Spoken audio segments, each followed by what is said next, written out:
Times of Swaraj के खास कार्यक्रम ऑपरेशन के पाठक में आप सबों का स्वागत है और मैं हूं संतोष सिंह। और आज हम ऑपरेशन के पाठक में चर्चा करने से पहले कुछ बातचीत आप और आपके बीच और हमारे बीच हो तो बेहतर होगा। देखिए, हम बिहारियों के में एक बहुत ही अच्छा गुण है, हम अधिकार को लेकर 110% सजग हैं कि ये मेरा अधिकार है, और अधिकार का हनन अगर हुआ तो हम किसी भी हद तक जा सकते हैं। अधिकार मेरा जन्मसिद्ध अधिकार है, ठीक है ना, लेकिन कर्तव्य कोई वास्ता नहीं है। कर्तव्य की बात मुझसे मत करिए। कर्तव्य की बात कीजिएगा तो फिर विवाद होगा, फिर दो हाथ होगा, लाठी डंडा भाला सब चलेगा। बात यहाँ तक पहुँच जाएगी कि गोली भी चल जाएगा, लेकिन बात कर्तव्य की मत करिए। बात सिर्फ अधिकार की होनी चाहिए कि मेरा ये अधिकार है, मेरा ये अधिकार है, मेरा ये अधिकार है। अरे मेरा तो ये अधिकार है, कैसे आप इस अधिकार को पर चुनौती दे रहे हैं? ये सवाल हम इसलिए कर रहे हैं कि के पाठक ने बिहार की शिक्षा व्यवस्था के सुधार को लेकर बहुत सारी बातें कर रहे हैं। मैं भी उनकी बहुत सारी बातों से असहमत हूँ, लेकिन तमाम असहमति के बावजूद भी मेरा मानना है कि शिक्षा के क्षेत्र में आज़ादी के बाद जिस तरीके से दिन प्रतिदिन बिहार की शिक्षा बेपटरी होती चली गई, के पाठक एक सार्थक पहल कर रहा है कि शिक्षा फिर से पटरी पर आ जाए।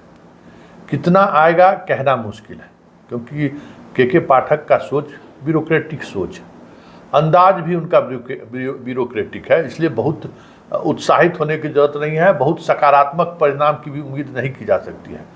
इन सब के बावजूद भी जो एक ब्यूरोक्रेट के सहारे जो चीज़ें बदल सकती हैं, उस बदलाव में के पाठक 110% जब तक जिस विभाग में रहते हैं वो देते रहते हैं, और इस वजह से स्वाभाविक तौर पर परेशानी भी होती है। शिक्षा विभाग में भी आए तो पहले मंत्री से ही उनकी टकरार हुई, अब राजभवन से टकरार हो गई है। कल हमने आपको दिखाया था कि भाई इन्होंने आदेश निर्गत किया कि बाबा साहब भीमराव अंबेडकर विश्वविद्यालय मुजफ्फरपुर के कुलपति और प्रतिकुलपति का वेतन रोक दिया जाए, क्योंकि राज्य सरकार ने उनको कहा था कि आप सेशन को अपडेट कीजिए और इस कॉलेज का निरीक्षण करिए कि कॉलेज की स्थिति क्या है, कितने बच्चे आ रहे हैं, कितने टीचर हैं, क्या आपकी ज़रूरतें हैं, उन सब तमाम चीज़ों को निरीक्षण कीजिए। लेकिन बिहार के अधिकांश विश्वविद्यालय के कुलपति ने सरकार के इस आदेश का अनुपालन किया, लेकिन बिहार यूनिवर्सिटी के जो बाबा साहब भीमराव अंबेडकर विश्वविद्यालय के नाम से जाना जाता है, वहाँ के कुलपति ने इस आदेश को नज़रअंदाज कर दिया। चतुर्वेदी जी हैं, अभी भी इन लोगों को लगता नहीं है कि भाई अब दिन पुराना नहीं रहा, लेकिन अहंकार तो उसी तरीके का है कि विद्वता में हम सबसे आगे हैं। चाहे कैसे वाइस चांसलर बनते हैं पता है लोगों को, लेकिन है तो अपना हो गया, अपना यूपी का खेमाबाजी शुरू कर दिए वो। खैर, के पाठक ने पत्र जारी किया तो उसके 24 घंटे के अंदर राजभवन ने के पाठक के उस पत्र को निरस्त करते हुए बैंक को सूचना दिया कि नहीं, ये आदेश का अनुपालन नहीं होगा। साथ ही ये भी नसीहत दी कि इस तरीके से वो हस्तक्षेप ना करें। अब हमको ये बताइए कि गवर्नर साहब के कार्य पद्धति को लेकर बड़ी बड़ी बातें होती है कि आए हैं तो बहुत सुधार हुआ है, ये हुआ है। इनके सुधार का कार्यक्रम पर भी हम कभी चर्चा कर देंगे कि शिक्षा विभाग में उच्च शिक्षा के ये कुलाधिपति हैं, और जो खेला कर रहे हैं उस खेला के बारे में भी हम बात करेंगे कभी कि किस तरीके से ये खेला कर रहे हैं, और बिहार में शिक्षा व्यवस्था में सुधार हो। फागू चौहान के बनिस्बत इन्होंने थोड़ी सफाई करने की कोशिश ज़रूर की है, लेकिन राजभवन में वो सारी चीज़ें हो रही हैं अपॉइंटमेंट के नाम पर जो खेल फागू चौहान के समय चलता था, ये हम दावे के साथ कर सकते हैं। वो सारा चीज़ चल रहा है। हाँ, फागू चौहान के दरवाजे कई जगह खुले हुए थे, लेकिन इनके दरवाजे बहुत ही निर्धारित जगह है, वहीं से वो दरवाज़ा खुलता है, बाकी जगहों पर दरवाज़ा बंद है। एक छवि बनाने की जरूर कोशिश हुई है कि हम एक बेहतर प्रशासक के तौर पे, कुलाधिपति के रूप में हम बिहार के शिक्षा व्यवस्था को बदलना चाहते हैं। लेकिन उस बदलाव के पीछे भी जो चीज़ें चली आ रही हैं, अगर सरकार साथ हो जाए तो फिर हमें लगता है कि 4 चांद लग जाता। जब आप हस्तक्षेप कहते हैं तो इसको अगर हस्तक्षेप के बजाय आप ये कहते कि आप इस सुधार के गुंजाइश में हम भी आपके साथ हैं, और दोनों साथ अगर राजभवन और सरकार उच्च शिक्षा को लेकर साथ चलता तो ये स्थिति नहीं बनती। आज राजभवन के कारण मगध यूनिवर्सिटी का ये हाल है। परीक्षा के सेशन भाई आपको तो ये जिम्मेवारी मिली हुई है ना। क्या स्थिति है विश्वविद्यालय शिक्षा व्यवस्था का? मतलब इस देश का इकलौता राज्य होगा जहां सेशन लेट की समस्या युग युगांतर से आ रहा है, युग युगांतर से, और उसके कर्ता धर्ता कौन है? राज्यपाल। वाइस चांसलर नियुक्ति से लेके परीक्षा क्या क्या नहीं बात होती है? कुछ भी हो, चलिए सब कुछ चलता रहता है। चार्जशीटेड है, उसको रजिस्ट्रार बना दीजिए। हालांकि उन्होंने छपरा वाले को हटा दिया है, लेकिन कोई बहुत बड़ा बदलाव नहीं हुआ, सिर्फ अधिकार की बात होगी।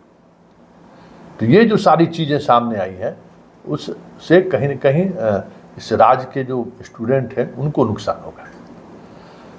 और राजभवन जिस तरीके से हस्तक्षेप किया है, हमें लगता है कि ये अगर हस्तक्षेप का तरीका नहीं होगा, आपसी समन्वय का रास्ता अगर अपनाया गया रहता, तो हमें लगता है कि बिहार के उस शिक्षा में भी सुधार दिखना शुरू हो जाता। समस्या क्या है? जरा देखिए, ये यूनियन का, शिक्षक एसोसिएशन का पत्र है, संजय कुमार लिखे हैं, विधान पार्षद भी हैं, बिहार है, यहाँ तो यही सब चलता ही है। तो शिक्षा में सुधार को लेकर प्रोफेसर साहब कभी नहीं चर्चा करेंगे। हम इनको जानते हैं, व्यक्तिगत रूप से हमारा बहुत अच्छा रिश्ता भी इनसे है। हम जानते हैं कि ये किस तरीके की व्यवस्था के ये पोषक रहे हैं, ये भी हम जानते हैं। लेकिन कभी शिक्षा में सुधार हो, शैक्षणिक कैलेंडर लागू हो, परीक्षा समय पर हो, सेशन लेट नहीं हो, जो टेक्निकल सब्जेक्ट की पढ़ाई हो रही है कॉलेजों में, वो इसमें नियमित प्रैक्टिकल हो, नियमित परीक्षाएं हो, इसको लेकर कभी कॉलेज के प्रोफेसर के एसोसिएशन की लड़ाई करते हुए हमने नहीं देखा है कि वाइस चांसलर को उन्होंने दबाव बनाया हो कि आप क्यों नहीं ले रहे हैं समय पर परीक्षा। अगर ये दबाव रहता तो ये स्थिति नहीं बनती, सेशन लेट नहीं होता, बिहार के बच्चे बाहर पढ़ने नहीं जाते। रोना रोएंगे कि सब प्रोफेसर नहीं है।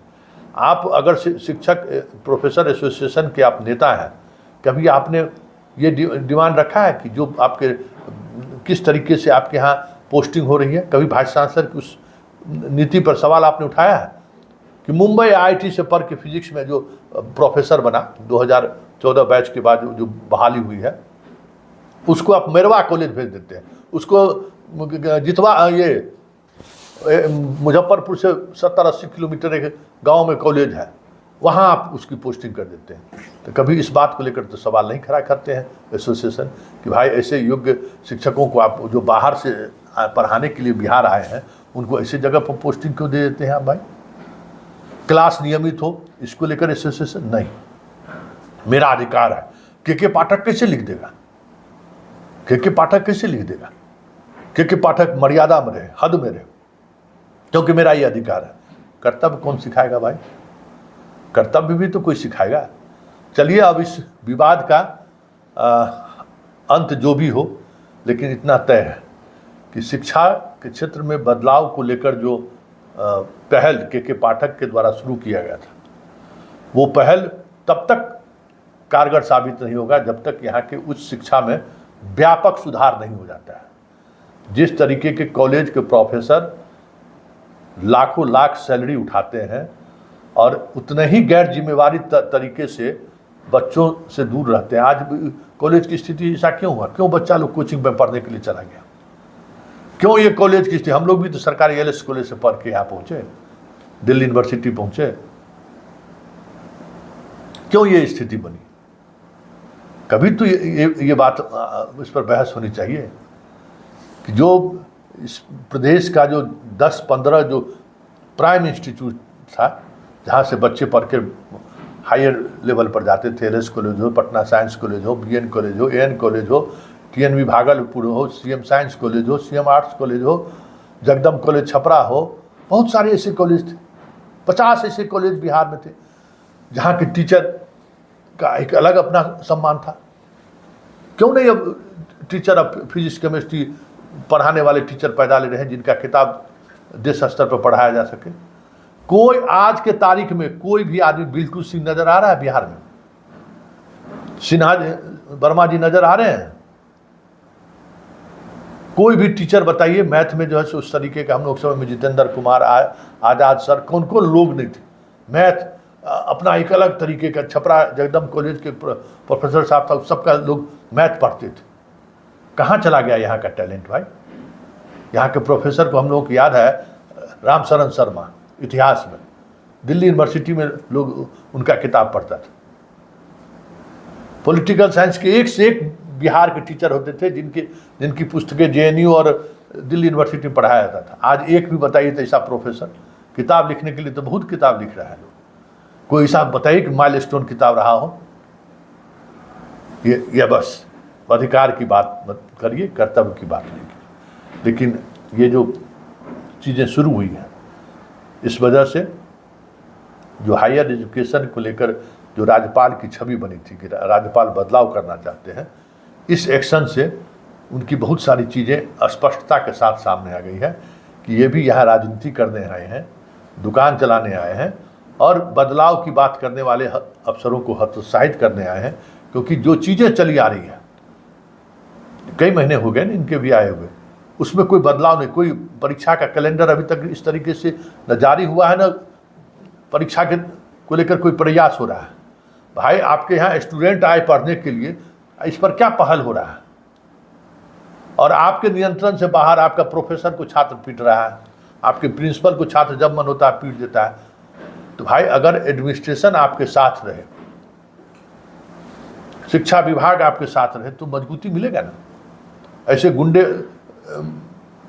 छात्रों को कराई तो होगा, उसमें आपको डीएमएसपी का तुरंत सहयोग तो मिलेगा, एक माहौल तो बनेगा।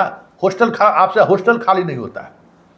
पटना यूनिवर्सिटी का आप स्वायत्त हमको स्वायत्तता है भाई एकदम, हम पर आप नजर मत दीजिए, हम तो स्वायत्त हैं, बार बार स्वायत्त तो है। एक हॉस्टल खाली नहीं हो रहा है, 10 साल से गुंडा सब हॉस्टल कब्जा किए हुए हैं, हॉस्टल इनसे खाली नहीं होता है। आज पटना के डीएम और एसपी अगर जिम्मेवारी तय हो जाए कि भाई हॉस्टल खाली कराना है, 24 घंटे के अंदर में सारे जितना गुंडा नजर आ रहा है ना सब भाग जाएगा। तो प्रशासन और विश्वविद्यालय अगर कदम से कदम मिलाकर साथ काम करें तो फिर एक बड़े बदलाव की बात सोचा जा सकता है। लेकिन आप स्वायत्तता के नाम पर अगर आप काम चोरी करिएगा उसके आड़ में, तो फिर तो कुछ नहीं बदलेगा। चलिए, इस लड़ाई का जो भी परिणति हो, इतना तय है कि इस लड़ाई की शुरुआत से बंगाल वाली स्थिति बिहार में भी हो जाए, अन्य राज्यों में राज्यपाल भर से जो मुख्यमंत्री की स्थिति बनती जा रही है वो स्थिति बिहार में भी हो जाए तो कोई बड़ी बात नहीं होगी।